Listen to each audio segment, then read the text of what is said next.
नमस्कार दोस्तों, स्वागत है आपका मेरे YouTube चैनल आनंद टीचिंग एकेडमी पर। तो जो बच्चे CCS यूनिवर्सिटी से एम में प्राइवेट कर रहे हैं और वो भी इकोनॉमिक्स सब्जेक्ट से, तो उनके लिए मैं आज पेपर लेकर आया हूँ मैक्रो इकोनॉमिक्स फर्स्ट, जिसका कोड होता है 107 न्यू कोर्स। आपका पेपर जो 100 मार्क्स का होगा, 3 घंटे का पेपर होगा और 5 क्वेश्चन करने को आएंगे जो लॉन्ग होंगे, जिनको आपको लिखना है। तो ये तो ये प्रीवियस ईयर का क्वेश्चन पेपर है, आप ऊपर देख सकते हैं एमए एनुअल एग्जामिनेशन 2020। चलिए बढ़ते हैं क्वेश्चन की तरफ। लिखा हुआ है कुल 5 प्रश्नों के उत्तर दीजिए, प्रत्येक खंड से कम 2 प्रश्न होने चाहिए, सभी प्रश्नों के अंक समान है, एक खंड ए है और दूसरा खंड बी है और हर में से क्वेश्चन आपको करने हैं कम से कम 2 क्वेश्चन। ठीक है। पहला क्वेश्चन है समष्टि अर्थशास्त्र की परिभाषा दीजिए एवं इसकी उपयोगिता एवं सीमाओं की व्याख्या कीजिए। जो हिंदी मीडियम है वो हिंदी में कर सकते हैं और जो इंग्लिश मीडियम होते हैं वो इंग्लिश में कर सकते हैं। Give the definition of micro economics and explain it's utility and limitation.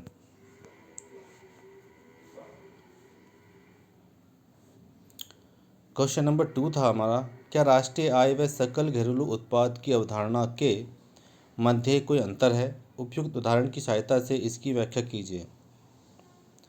Is there any difference between the concept of GDP, यानी कि GDP को बोलते हैं growth domestic product, and national income, explain with the help of suitable example. Question number 3 था, रोजगार के परंपरागत सिद्धांत की व्याख्या कीजिए। इस पर कीन्स की आलोचनाएं कौन सी थी? Explain the classical theory of employment, what were Keynes criticism of it. Question number 4 था हमारा, पूर्ति अपनी मांग स्वयं उत्पन्न करती है, इस कथन का आलोचनात्मक परीक्षण कीजिए। Supply create is on demand, critically examine this statement. Question number 5 था, प्रभावपूर्ण मांग से आप क्या समझते हैं? यह किस प्रकार निर्धारित होती है? What do you mean by effective demand, how it is determined. आगे बढ़ते हैं। क्वेश्चन नंबर, अब 5 क्वेश्चन हो गए खंड ए के, अब खंड बी चलेगा आपका, जिसके 5 क्वेश्चन हैं।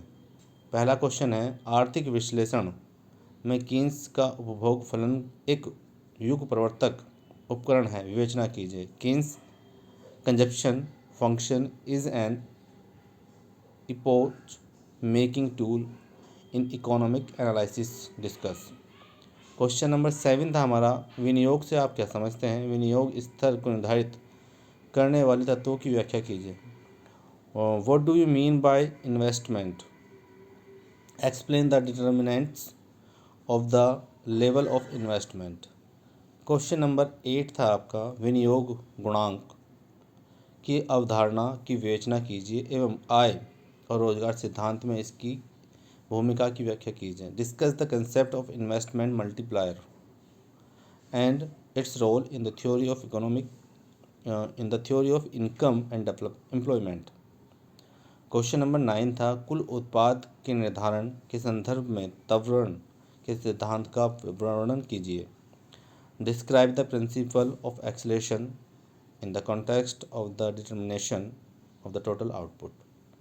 क्वेश्चन नंबर 9 तक हो चुके हैं, एक क्वेश्चन और बचा हुआ जो 10वां है आपका। क्वेश्चन नंबर 10 था, critically examine the effect of inflation on economic development.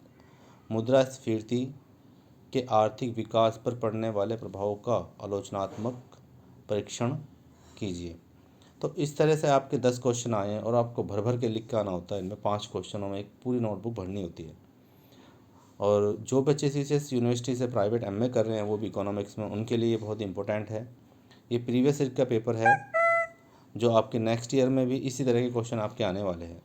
इसी तरह की अगर और भी वीडियो चाहते हैं तो जुड़े रहें मेरे चैनल पर आनंद टीचिंग एकेडमी पर। और अगले सेशन में मैं आपके लिए MA फाइनल ईयर के पेपर लेकर आने वाला हूं, जो कि मल्टीपल MCQ टाइप क्वेश्चन होते हैं। धन्यवाद देखने के लिए और जुड़े रहने के लिए हमारे चैनल पर, और प्लीज़ हमारे चैनल को सब्सक्राइब करें, लाइक करें, शेयर करें एंड कमेंट्स करें। Thank you.